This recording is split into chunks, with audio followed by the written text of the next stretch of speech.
ব্যক্তি থেকে পরিবার, সমাজ থেকে রাষ্ট্র, দেশ থেকে বিশ্ব, সবকিছু চালিকায় অর্থ এবং রাজনীতি। অর্থনীতির গতিপথ এবং রাজনীতির নানান দিক নিয়ে কথা বলতে চাই, জানতে চাই এবং আপনাদেরকেও জানাতে চাই। দর্শক, আমন্ত্রণ জানাচ্ছি লিডারশিপের আজকের আয়োজনে। সাথে আছি নবুত রহমান। পরিবেশিত হচ্ছে team star technology premium holdings limited, intech properties লিমিটেডের সৌজন্যে। দর্শক, ঢাকা বিশ্ববিদ্যালয় এবং জাহাঙ্গীরনগর বিশ্ববিদ্যালয়ের নির্বাচন হয়ে গেল। কেমন হলো এই নির্বাচন এবং আগামী জাতীয় সংসদ নির্বাচনে এই নির্বাচনের প্রভাব কতটুকু পড়বে, এই সব বিষয় নিয়ে কথা বলতে চাই, জানতে চাই এবং আপনাদেরকেও জানাতে চাই।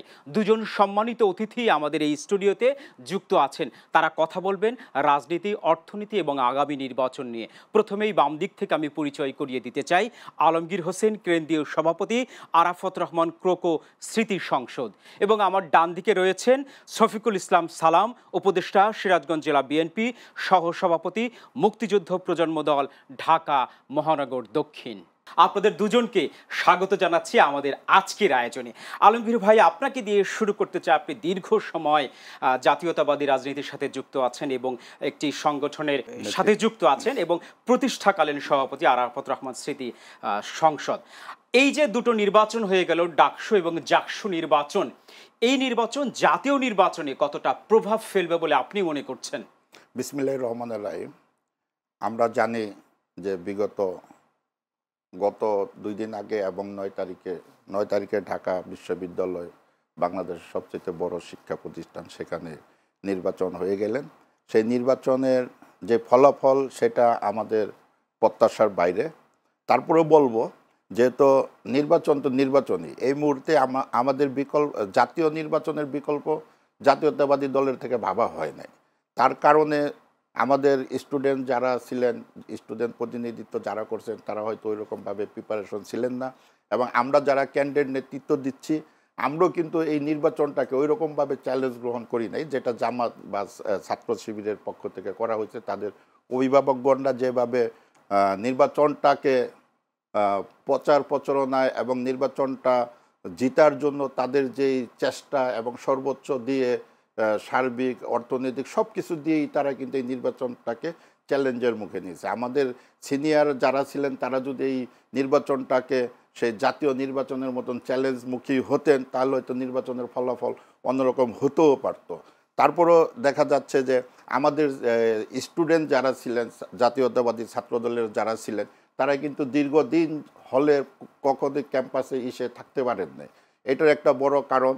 এবং তারা যদি ক্যাম্পাসে হলে থাকতে পারতেন, তাদের সাথে যে স্টুডেন্টরা থাকতো তাদের সাথে একটা বন্ধুত্ব ব্যবহার হতো এবং তারা তাদেরকে ভালোভাবে চিনতে পারতো যে তারা অরিজিনালি এই জাতীয়তাবাদী ছাত্র দলের প্রতিনিধিত্ব করতে পারবেন। একটু অনেকগুলো দিক থাকে। এবং শিবির, তারা দেখেন শেখ হাসিনার আমলেও কিন্তু এই শিবির যে বিপি হয়েছে, ওদি কিন্তু সেই ছাত্রলীগ, ছাত্র শিবির যেটাই বলেন না কেন, সর্বক্ষণই কিন্তু ক্যাম্পাসে ছাত্রদের কাছাকাছি ছিলেন। এটা নির্বাচনের একটা বড় আসতে পারে। এবং এই নির্বাচন এবং আমাদের যে জাকসু যেটা নির্বাচন হলো, আপনি কি মনে করছেন ছাত্রলীগের কিছু ভোটও তারা কাস্ট করেছে?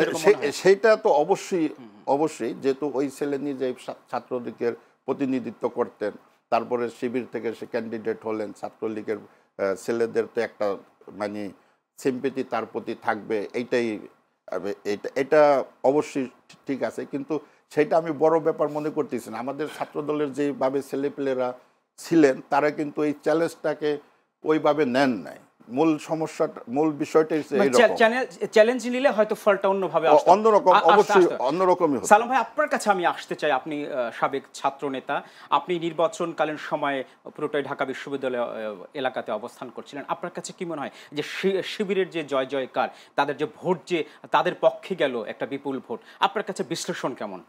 বাংলাদেশ ছাত্র শিবির যে এখানে জয়যুক্ত হয়েছে বিপুল ভোটে, ভূমিধস যে বিজয় হয়েছে, এটা তারা যে বিজয়টা হয়েছে, সেই বিজয় কিন্তু তারা ছাত্র শিবির বা জামায়াত ইসলামী বাংলাদেশ তারাও কিন্তু স্যাটিসফাইড না। তারা যদি স্যাটিসফাইড হইতো তাহলে কিন্তু তারা পিআর পদ্ধতিতে নির্বাচন করার জন্য 8টা ইসলামিক সমমনা দলকে তারা এখন একটা আন্দোলন করার জন্য বর্তমান এই অন্তর্বর্তী সরকারকে একটা ভয়ভীতি প্রদর্শন করছে এবং বিএনপি বা অন্যান্য দলকে তারা নির্বাচন পিছানোর জন্য বিভিন্ন পায়তারা করছে। তাহলে ঢাকা ইউনিভার্সিটির মতো জায়গাতে ছাত্র শিবির যে ইসলামিক ছাত্র শিবির বিজয়ী হয়েছে, তিনি দীর্ঘদিন স্রোতের অনুকূলে তো একটা কচুরিপানাও ভাসে। তিনি দীর্ঘ সময় ছাত্রলীগ করেছেন। তিনি দেখা গেছে স্বৈরাচারী হাসিনা সরকারকে ফুলের মালা দিয়ে শুভেচ্ছা জানিয়েছেন। তিনি বিভিন্ন ছাত্রদের সাথে বিভিন্ন ছবি আছে এই ব্যাপারে। কিন্তু সাদিক কায়ুম তিনি অল্প বয়স, আমাদের জুনিয়র, আমি ওনাকে শ্রদ্ধা জানাবো। উনি দেশবাসীর কাছে পরিষ্কার করতে যে সে যে এই দীর্ঘদিন ছাত্রলীগ করলো এবং এখন হঠাৎ করে এসে কীভাবে সে ছাত্রলীগ মানে ছাত্র শিবির হয়ে গেল। আর জামায়াত ইসলামের যে আমির, আমি ওনাকে শ্রদ্ধার এবং সম্মানের সাথে বলবো, তিনি যে বাংলাদেশের যারা ছাত্রলীগ করতেন, যারা স্বৈরাচারী বিগত 17 বছর বাংলাদেশের মানুষের বাক স্বাধীনতা হরণ করেছে, দিনের ভোট রাত্রে চুরি করেছে, মানে রিজার্ভ চুরি করেছে, মানুষকে মামলা হামলা দিয়ে শিক্ষা অগ্রপ্রগতির মূলমন্ত্র ধারণ করে যে বাংলাদেশ জাতীয়তাবাদী ছাত্রদল দীর্ঘ 17 বছর। আবির তো একদিনে সৃষ্টি হয়নি, তানভীরও একদিন সৃষ্টি হয়নি, মায়েদ একদিনে সৃষ্টি হয়নি। আবির তানভীর এবং মায়েদ যে হেরেছে, এটা ওরা হারেনি। ওরা একটা প্রতিষ্ঠানের বিপি হইতো, জিএস হইতো, এজিএস হইতো, কিন্তু ওরা তো এখন বাংলাদেশের বিপি, ওরা হোল বাংলাদেশের বিপি হয়েছে। আপনি প্রত্যেকটা রিপোর্ট হয়েছে, কমেন্ট হয়েছে, এগুলো দেখেন। ভোটে যে অব্যবস্থাপনা হয়েছে, এখানে যে কালি ব্যবহার করা হয়েছে, সেই কালিটা কিন্তু পার্মানেন্ট না। এবং দেখা গেছে বিপি এবং জিএসের যে মানে ভোটের যে শিট ইউজ করা হয়েছে, সেটাতে দেখা গেছে বিপি এবং জিএসে ক্রস মারা দিয়ে দেখা গেছে। এগুলো কিন্তু বিভিন্ন মিডিয়াতে প্রকাশ হয়েছে। তো আমরা একটা জুলাই পরবর্তী বাংলাদেশে যে এরকম একটা নির্বাচন হবে, এটা বাংলাদেশের কারোর প্রত্যাশা পূরণ হয়নি। আর বাংলাদেশের কোনো লোকের প্রত্যাশা পূরণ হয়নি। আমি মনে করি এখানে জামাতের প্রত্যাশাও পূরণ হয়নি। এই নির্বাচন তো ছাত্রদল মেনে নিয়েছে, তাই না? বাংলাদেশ জাতীয়তাবাদী দল, এটা হচ্ছে শহীদ প্রেসিডেন্ট জিয়াউর রহমানের আদর্শে গড়া, এটা বহুদলীয় গণতন্ত্রের প্রবক্তা শহীদ প্রেসিডেন্ট জিয়াউর রহমান নিজ হাতে এটা গঠন করেছিলেন। আমাদের দলের আমরা শ্রদ্ধার সাথে এই জুলাই পরবর্তী বাংলাদেশে যে 2000-এর অধিক মানে শহীদ হয়েছেন, শহীদদের আত্মত্যাগ এবং যারা এখানে মানে আহত হয়েছে তাদের পরিবারের প্রতি শ্রদ্ধা রেখে বাংলাদেশ জাতীয়তাবাদী দল এবং বিএনপি এই নির্বাচনকে স্বাগত জানিয়েছে। তবে এই নির্বাচনের ভিতরে বাংলাদেশের যে বার্তাটা এই নির্বাচন কমিশন বা প্রশাসন দিল, সেটাতে বাংলাদেশের লোক কখনো স্যাটিসফাইড না। আরেকবার নিশ্চয় আপনার কাছে আসবো। আলমগীর ভাই, আপনার কাছে ফিরতে চাই। এই যে কেউ বলছে ভূমিধস বিজয়, কেউ বলেছে শিবিরের বড় বিজয়, কিন্তু আবার দেখলাম আমরা সহনীয় থেকে ছাত্রদলও কিন্তু স্বাগত জানালো বা কেন্দ্রীয় পর্যায় থেকে। এই যে একটা বিষয়, আপনার কাছে কি মনে হয় প্রশাসন আসলে কতটা সহনীয় ভূমিকা পালন করছে এবং তারা নিরপেক্ষ ভূমিকা কতটা পালন করছে বলে আপনি মনে করছেন? এখানে প্রশাসনের যে বিষয়টা থাকে, তো প্রশাসন অবশ্যই একতরফা কিছু করেছে। যেহেতু আমরা জানি যে ব্লটের ভিতরে যে ভোট দেওয়ার যে ব্লট পেপারটা ছিল, ওখানে আগেই বক্স ভরা ছিল। তারপরে আমি ওই আরেকটা মেয়ের সাক্ষাৎকার দেখলাম, একটা প্রার্থী কোনো ভোটই পায় নাই, কিন্তু একটা মেয়ে বলতেছে যে আমি ওনাকে ভোট দিছি, আমার ভোটটা গেল কোথায়? তাহলে অবশ্যই এখানে প্রশাসনের সহযোগিতায় কিন্তু ভোটগুলা কাটসিট হয়েছে, তার ভোটটা গণনার মধ্যে আসে নাই, মানে কাটসিট হয়েছে। অবশ্যই প্রশাসন, আমি আশা করি যে অতীতে যেরকম ভাবে লিড দিয়ে গেছেন একতরফা, আমি তাদেরকে আহ্বান জানাবো যেন আগামীতে কখনোই কারো পক্ষপাতিতা না আসে। জনগণের ভোট জনগণ দিবে, জনগণ যাকে খুশি তাকে ভোট দিবে, অ্যাটলিস্ট তার ভোটটা যেন সেই পায়, এই ব্যবস্থায় প্রশাসনের রাখা উচিত। একটু যুক্ত করতে চাই, জাহাঙ্গীরনগর বিশ্ববিদ্যালয়ের যে ভোট হয়ে গেল, ছাত্রদের ভোট হয়ে গেল, জাকসু নির্বাচন, সেখানে 3 দিন পর আমরা রেজাল্ট পেলাম। এখানে কি মনে করছেন যে ছোট্ট একটা জায়গাতে নির্বাচনের এত গাফিলাতি, ভোট গণনা নিয়ে এত জটিল? জাহাঙ্গীরনগর বিশ্ববিদ্যালয়ের ভোট নিয়ে যে কত ধরনের নাটক, ড্রামা, রাজনীতি এটা চলছে, এটা তো আমরা আপনাদের মিডিয়ার মাধ্যমে প্লাস আমরা অনেক থেকেই জেনেছি যে আসলে 3 দিন লাগার অনেকগুলা সূত্র থাকতে পারে। যেহেতু চিন্তা করছে যে এই ভোটটা বীরত্ব ছাত্র দলের ছেলেরা এবং অন্যান্য ক্যান্ডিডেটরা ভোটটা বর্জন করেছেন, প্রত্যাহার করে নিয়েছেন, যে তারা এই ভোট মানে না, এই করে না। তো এই জন্য হয়তো ভোট গণনা তো একদিন 6-7 ঘন্টার ভিতরে গণে শেষ করা যায়। 3 দিন পরে তার রেজাল্ট দেওয়ার অনেক চিন্তা ভাবনা করে বা ঊর্ধ্বতনদের থেকে পরামর্শ নিয়ে যে আমরা এই রেজাল্টটা পাবলিশ করব কি না, এরকম অনেক কারণ থাকতে পারে, গড়িমসি সময় পার করছে, এটা থাকতে পারে। তাই এই নির্বাচনগুলা যে স্টুডেন্টদের প্রতিনিধি, স্টুডেন্টরা নির্বাচন করবে, কিন্তু সেখান থেকে কিন্তু স্টুডেন্টদেরকে মানে ঠকানো হলো। আমি যেটা বুঝি যে তাদের প্রতিনিধি তারা সঠিকভাবে সিলেক্ট করতে পারে না। এই জন্য আগামীতে যেন এই সমস্ত মানে খারাপ নির্বাচনের দৃষ্টান্ত না থাকে। অতীতে যেগুলো হয়ে গেছে 17 বছর যাবৎ, যে বাংলাদেশে এক নির্বাচনের কারণে হাজার হাজার মানুষ গুম করা হয়েছে, হাজার হাজার মানুষ খুন করা হয়েছে, হাজার হাজার ভোটারদেরকে ভোট কেন্দ্রে যেতে দেয় নাই, এবং ভোট মনে করেন যে 60-70% কাস্ট দেখাইতে হবে বিদায় তারা নিজেরাই যে দু হাত দিয়ে সিল মারছে। তো এই কাজগুলা কিন্তু সবসময় প্রশাসনের সহযোগিতায় করে গেছেন। তা আমি আশাবাদী যে আগামীতে প্রশাসন যেন এই ধরনের সহযোগিতা নাই করে, নিরপেক্ষতা অবশ্যই প্রশাসনকে থাকতে হবে। যদি না থাকে তাহলে আমরা যে 5ই আগস্ট দেখেছি, আগামীতে সেই প্রশাসন দেখা গেছে 5ই আগস্টে আমরা সরকার পতনের আন্দোলন করেছি, দেখা গেছে আগামীতে প্রশাসন পক্ষপাতিতা থাকলে দেখা গেছে প্রশাসন পতনের আন্দোলন হতে পারে। সালাম ভাই, আপনার কাছে ফিরতে চাই, আপনার কাছে কি মনে হয় যে এই যে প্রশাসনের যে একটি নীরব ভূমিকা, ছোট্ট করে যদি একটু বলতে চাই। এই প্রশাসনের নীরব ভূমিকা, যেটা জুলাই পরবর্তী বাংলাদেশ, জুলাই 24 পরবর্তী বাংলাদেশ, এটা সাধারণ মানুষ, বাংলাদেশের আপামর জনসাধারণ এটা মেনে নেয়নি। এটাতে তবে বাংলাদেশের মানুষ এর মাধ্যমে একটা সচেতন হয়েছে যে নির্বাচনের এনারা যে পাইতারা করতেছে।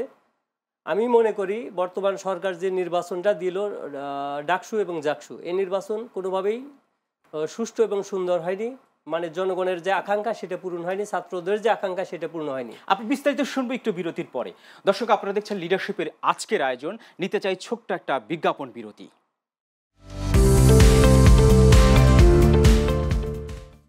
দর্শক, সাথে থাকবার জন্য ধন্যবাদ। আপনারা দেখছেন লিডারশিপের আজকের আয়োজন, পরিবেশিত হচ্ছে team star premium holdings limited এবং ইনটেক প্রপার্টিস লিমিটেডের সৌজন্যে। আলমগীর ভাই, আপনার কাছে আমি ফিরতে চাই। 5ই আগস্টের পর মানুষের তো প্রত্যাশা ছিল পাহাড় সমান। বর্তমান অন্তর্বর্তী সরকার যে আশা নিয়ে, যে আকাঙ্ক্ষা নিয়ে ক্ষমতায় এসেছিল, আপনারা কতটা পূরণ করতে পারছে? এবং বিএনপি সবচেয়ে বড় দল, বর্তমান মানে অবস্থার একটি বড় দল, বিএনপি আসলে জনগণের আস্থা কতটুকু পূরণ করতে পারলো বলে আপনি মনে করছেন? ধন্যবাদ আবার আপনাকে বিরতির পরে। আপনি 5ই আগস্ট যে প্রত্যাশা নিয়ে এই দেশকে দ্বিতীয় স্বাধীন করা হয়েছিল, স্বৈরাচার মুক্ত করা হয়েছিল, তা আমরা আশা করতেছিলাম যে যেহেতু 17 বছর যাবৎ নির্বাচন থেকে দূরে আছি, খুব শীঘ্রই একটা জাতীয় নির্বাচন পাব। এবং ডক্টর ইউনূস বিশ্বনন্দিত, এটা আমরা সকলেই জানি। তার টিমে যারা আছেন, হয়তো কিছু কিছু উপদেষ্টা বিতর্ক জড়িয়ে ফেলেছেন। দেখা গেছে একটা টিম ওয়ার্কের যদি 10 জন থাকে, তার ভিতরে 1 জন বা 2 জন যদি বিতর্কে জড়ায় যায়, ওই টিমটা ভালো কাজ করতে পারে না। তো ওইটাতে আমি বলবো যে আমাদের যে আশা ছিল, আমরা যে স্বৈরাচার হটায় খুব শীঘ্রই জাতীয় নির্বাচনের মাধ্যমে সরকার প্রতিষ্ঠা হবে, সরকার গঠন করবে, সেই সরকারের সেবা এবং সর্বগ্র মানুষের সেবা যত্ন পাবে। কিন্তু নির্বাচনটা খুবই দেরি করে ফেলেছে। যদি নির্বাচনটা আজ থেকে 6 মাস 8 মাস আগে হইতো, তাহলে হয়তো আমাদের মানে খুব আরও ভালো হতো। দেখা যাচ্ছে যে যেই অর্থনৈতিক মন্দা ছিল, এখনও কিন্তু কোনো মানুষের ব্যবসা বাণিজ্যর গতি আসে নাই। বিদেশ ইনভেস্টর যদি না আসে, ব্যবসা বাণিজ্যের গতিগুলো আসবে না। এবং বিদেশ ইনভেস্টর কখনোই কোনো বাড়িটার সাথে কিন্তু চুক্তি করতে চাবে না, অবশ্যই চাবে জনপ্রতিনিধি কারা তাদের সাথে। ইন্টারনাল গভর্নমেন্ট ডক্টর ইউনূস টেম্পোরারির জন্য আমরা তাদেরকে আনা হয়েছিল। তারই ডাইন বামের উপদেষ্টাগণরা তারা হয়তো চিন্তা করতেছে দীর্ঘমেয়াদী থাকতে পারলে তাদের হয়তো ব্যাংক বা অ্যাকাউন্ট বা আরও কিছু ভারী হবে, এই জন্য তারা খুব চেষ্টা করতেছেন। এবং সংস্কার বলে যেই সময় পার করতেছেন, আসলে সংস্কার তো টেম্পোরারি গভর্নমেন্টের পক্ষে কখনোই সম্ভব না। তার কারণ তাদেরকে জনগণ ম্যান্ডেট দেয় না যে সংস্কার করার জন্য। একান্তই জনগণ ম্যান্ডেট দিয়েছিল যে আপনারা আসেন, একটা সুস্থ সুন্দর নির্বাচন দেন, নির্বাচনের মাধ্যমে সরকার গঠন করুক, তারাই এসে জনগণের চাওয়া পাওয়াগুলো সংস্কারের মাধ্যমে ঠিক করবে।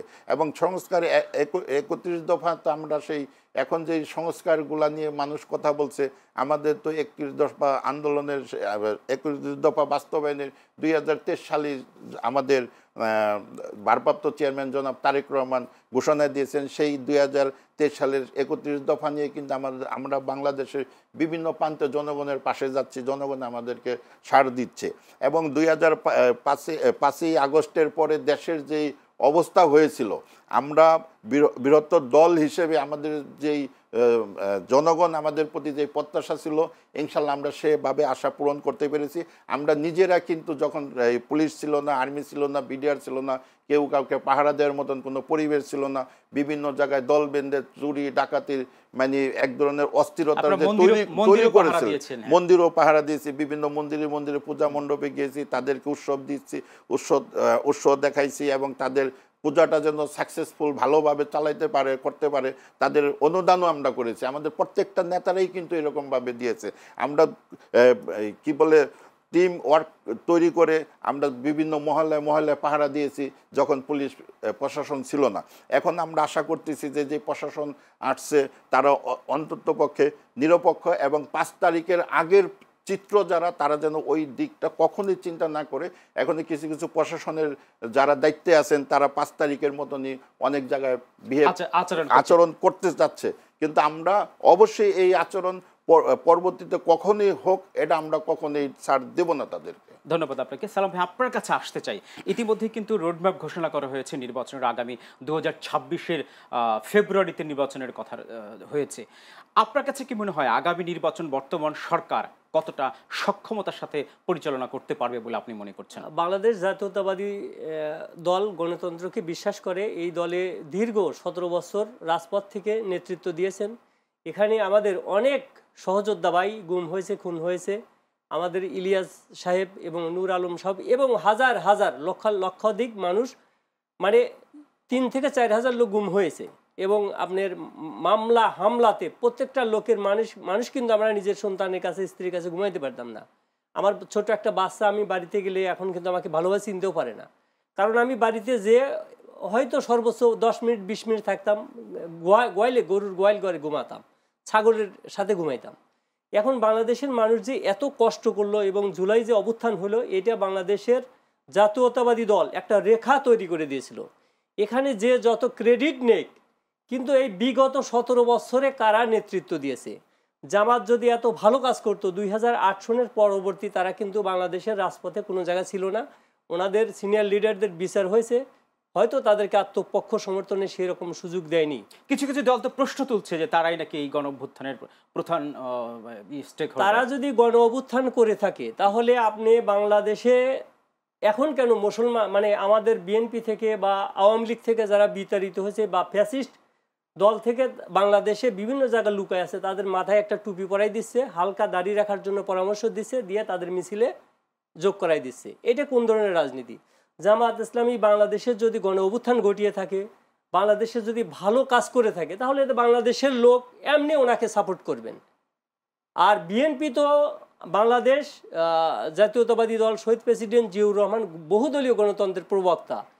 এইখানে আমাদেরও কিছু দোষ ত্রুটি হয়তো থাকতে পারে। দেশবাসীর কাছে আমি অনুরোধ করব, আমাদের বড় একটা প্ল্যাটফর্ম, আমরা যে এই দীর্ঘদিন রাজপথে থেকে নেতৃত্ব দিয়েছে, গুম হয়েছে, খুন হয়েছে, এইখানে সামান্য বিভিন্ন দল থেকে আমাদের দলে যারা আসছে, এরা কারা আসছে?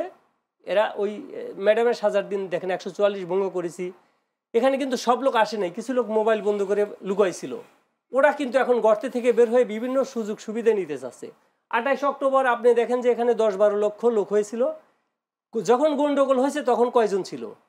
ওরা আওয়ামী লীগের লোক কিন্তু আমাকে গুলি করছে। সেই গুলি হওয়ার পর আমি যখন ওখানে পড়েছিলাম, আমাকে তারা মৃত্যু ভেবে ছাত্রলীগ এবং আওয়ামী লীগ মেরে ফেলে যায়।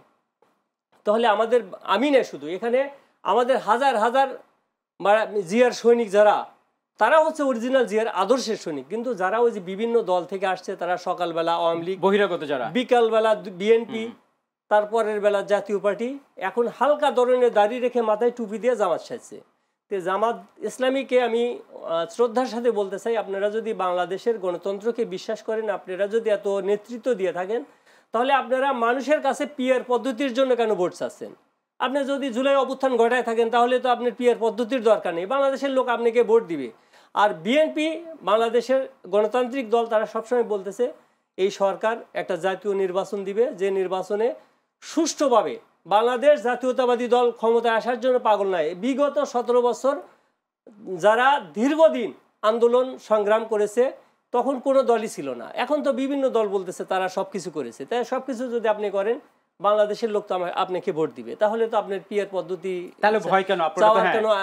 আরেকটা কথা হলো যে এখানে ছাত্রলীগের যে ছেলেগুলোকে নিয়ে এসে ওনারা ছাত্র শিবির বানায়, যে এখন যে বিভিন্ন সভাপতি বা জিএস নির্বাচন করতেছে, ভিপি নির্বাচন করতেছে, তো দেশবাসীর কাছে আমি ওনাদের কাছে অনুরোধ করব যে এটা কিন্তু আপনাদেরকে ক্লারিফাই করা দরকার, দেশবাসীর কাছে এটার বিষয়টা বলা দরকার যে আপনারা এতদিন কেন স্রোতের অনুকূলে আপনারা ওনাদের সাথে সাথে কাজ করলেন, আর এখন বললেন কি হালকা দাঁড়িয়ে রেখে মাথায় টুপি দেয় বললেন আমরা তো আগে থেকেই ছাত্র শিবির।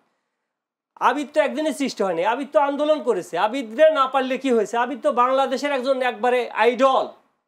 এই বিষয়টি আরেকবার কথা বলতে চাই, আমি ফিরতে চাই একটু আলমগীর ভাই আপনার কাছে। আগামী নির্বাচন নিয়ে আপনি নিজেও আগামী সংসদ নির্বাচনে প্রতিদ্বন্দ্বিতা করবেন মুন্সিগঞ্জ থেকে, আপনার কাছে কি মনে হয় আসলে বিএনপির উপরে মানুষ কতটা আস্থা রাখতে পারবে বলে আপনি কি মনে করছেন? অবশ্যই 100% আস্থা রাখবে, তার কারণ বিএনপি তো নতুন দল না। বিএনপির অতীতে তিনবার রাষ্ট্রীয় ক্ষমতায় ছিলেন এবং বিএনপি যে রাষ্ট্রের প্রতি যে দায়বদ্ধতা ছিলেন এবং বিএনপি মানুষের যে কমিটমেন্ট করছে, অবশ্যই অতীতে সেই কমিটমেন্টগুলো হয়েছে। তখন হয়তো বাজেটের অ্যামাউন্ট কম ছিল, বড় মাপের কাজ করার সুযোগ কম ছিল। এখন হয়তো আমাদের ইনকাম ট্যাক্স, রাষ্ট্রের ইনকাম বেশি, বাজেটও বেশি, তো অবশ্যই জনগণের আস্থা বিএনপির প্রতি থাকবে এবং বিএনপির প্রতি না থাকার কোনো কারণ নাই। তার কারণ বিএনপি তো আপনার 31 দফার রুট ম্যাপ দিয়েই দিয়েছেন জনগণকে, এবং আমরা ক্ষমতায় আসব সেটা আমাদের বড় চ্যালেঞ্জ না। আমরা চাচ্ছি বাংলাদেশে যেন একটা সুষ্ঠু সুন্দর নিরপেক্ষ নির্বাচন হয়, ওই নির্বাচনের মাধ্যমে যাকে জনগণ ভোট দেবে তারাই সরকার গঠন করবে।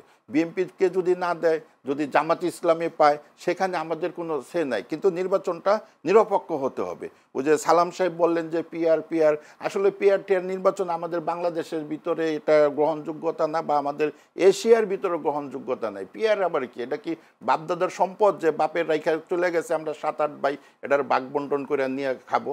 পিআরটা তো সেই রকমই হচ্ছে। এবং আপনি দেখেন কিছুদিন আগে যে জাতীয় পার্টির অফিস ভাঙচুর করে নুরুর উপরে যে অমানবিক অত্যাচার করছে, এই অমানবিক অত্যাচারটারও আমি নিন্দা জানাচ্ছি, এবং আরেকটা অফিস ভাঙ্গাটাও আমার নিন্দা জানাচ্ছি এই কারণে যে যেহেতু 1 বছর প্লাস হয়ে গেছে, এর আগে যেহেতু আপনার এই নির্বাচনের একটা রুট ম্যাপ দিয়েছে এবং এর আগে জাতীয় পার্টিকে নিষিদ্ধ করা হয় নাই, ওই সময় থেকে যদি তারা আন্দোলনটা করতো হয়তো তাদের আন্দোলনের প্রতি জনগণের একটা সমর্থন থাকতো। এখন যদি ওই জাতীয় পার্টি শেখ হাসিনাকে সহযোগিতা করার জন্য যদি তাকে নিষেধাজ্ঞা আনতে হয়, এতে কিন্তু যে হাত পাকা আরও অনেক ইসলামিক দল আছে যেটা শেখ হাসিনার সাথে নির্বাচন করছে, তো তাদেরকে কেন, তাদের নিবন্ধন, তাদেরকে নিষিদ্ধ করার জন্য কেন কথা উঠবে না? তা আমি আশাবাদী যে এখন নির্বাচনের পরিবেশটাই যেন বজায় রাখে। এখন এই নির্বাচনের আগে সংস্কার ওই কে কাকে নিষিদ্ধ করবে না করবে, এটা এই রাজনৈতিক দলের কোনো আন্দোলন হতে পারে না। পিআর নির্বাচন রাজনৈতিক দলের আন্দোলন হতে পারে না। সামনে নির্বাচনের রুটম্যাপ দিয়েছে, যার যার মার্কা নিয়ে শেষে নির্বাচন করবে, নির্বাচনের প্রস্তুত। ধন্যবাদ আপনাকে আসতে চাই, এবং ছোট্ট করে যদি বলতেন আগামী নির্বাচন আসলে কিভাবে দেখতে চান আপনি? আগামী নির্বাচনটা হচ্ছে আমাদের বাংলাদেশ জাতীয়তাবাদী দলের ভারপ্রাপ্ত চেয়ারম্যান জনাব তারেক রহমান 31 দফা যে মানে প্রণয়ন করেছে রাষ্ট্র কাঠামো মেরামতের, এই রাষ্ট্র কাঠামো যদি আমরা 31 দফা বাস্তবায়ন করতে পারি, বাংলাদেশ থেকে একবারে ফেসিবাদ নির্মূল হয়ে যাবে। এখানে কিন্তু বলা হয়নি যে না আমরা বিএনপি সরকারই আমরা মানে সরকার গঠন করব। তিনি বাংলাদেশ জাতীয়তাবাদী দল চাচ্ছে একটা সুষ্ঠু এবং নিরপেক্ষ ভোট বাংলাদেশের যে কাম্য। এখানে এনসিপি দল গঠন করছে সেহেতু এনসিপির 2 জন এখনও উপদেষ্টা রয়েছেন। আমাদের দল থেকে বারংবার বর্তমান অন্তর্বর্তী সরকারকে অনুরোধ করা হয়েছে এবং দেশবাসীর এটা ম্যান্ডেট যে ওনারা 2 জনকে অবশ্যই তাদেরকে পদত্যাগ করা দরকার এবং জরুরি। তো ওনারা যদি ওখানে থেকে নাহিদ বা হাসনাত আবদুল্লাহরা নির্বাচন করে তাহলে সেখানে কতটুকু স্বচ্ছতা হবে? আমরা অনুষ্ঠানের একদম শেষ পর্যায়ে, হ্যাঁ, তো আমি মনে করব দেশবাসীর কাছে এটা বাংলাদেশ জাতীয়তাবাদী দলের শুধু না, আমরা যদি 31 দফা আমাদের দেশনায়ক তারেক কর্তৃক প্রণীত 31 দফা যদি আমরা বাস্তবায়ন করতে পারি, বাংলাদেশে প্রথম বছরে 2 কোটি লোককে স্কিল করা হবে এবং বিদেশে তাদের কর্মসংস্থান করা হবে, এবং এই কর্মসংস্থানের মাধ্যমে বাংলাদেশের যে বেকার সমস্যা আছে এটা একবারে নির্মূল হয়ে যাবে। এবং বাংলাদেশ জাতীয়তাবাদী দল, আমি আশাবাদী, ইনশাল্লাহ 80% সিট নিয়ে বিজয় লাভ করবে। আর এখানে ধন্যবাদ। ডাকসুর যে নির্বাচনটা হয়েছে, এখানে যদি মনে করে যে তারা ডাকসুর নির্বাচনে পারছে বলেই জাতীয় নির্বাচনে জয়লাভ করতে পারবে, এটা এফেক্ট হবে। এটা যদি এফেক্ট হয় তাহলে আপনি দেখেন যে বাংলাদেশের এই যে আপনি বলতে চাচ্ছেন এই নির্বাচন জাতীয় নির্বাচনে প্রভাব পড়বে না, মানে বিন্দু পরিমাণ না। আচ্ছা, যদি প্রভাবই পড়ে তাহলে জামাত ইসলাম কেন পিআর পদ্ধতিতে নির্বাচন চায়? এটা আমার জামাত ইসলামের কাছে শ্রদ্ধার সাথে প্রশ্ন রইল। তাহলে আপনারা এটা বাংলাদেশের জনগণকে এটা জানান যে আপনারা দুজনকে অসংখ্য ধন্যবাদ এই আয়োজনে আসবার জন্য। ধন্যবাদ আপনাকেও ধন্যবাদ। চ্যানেল এস কে এবং চ্যানেল এস এবং সহ বাংলাদেশ জাতীয়তাবাদী দলের পক্ষ থেকে আমি দেশবাসীকে আমি সালাম এবং শুভেচ্ছা জানাচ্ছি। আসসালামু আলাইকুম। আপনারা সকলে আমার জন্য দোয়া করবেন। আমি সিরাজগঞ্জ 6 থেকে জাতীয়তাবাদী দলের দানের শীষে মনোনয়ন প্রত্যাশী। আসসালামু আলাইকুম। দর্শক, আপনারা দেখছেন লিডারশিপের এই আয়োজনে একদম শেষ পর্যায়ে চলে এসেছি। ধন্যবাদ জানাচ্ছি এবং আগামী পর্ব দেখবার আমন্ত্রণ জানিয়ে আজকের পর্ব এখানে শেষ করছি। সবাইকে অসংখ্য ধন্যবাদ।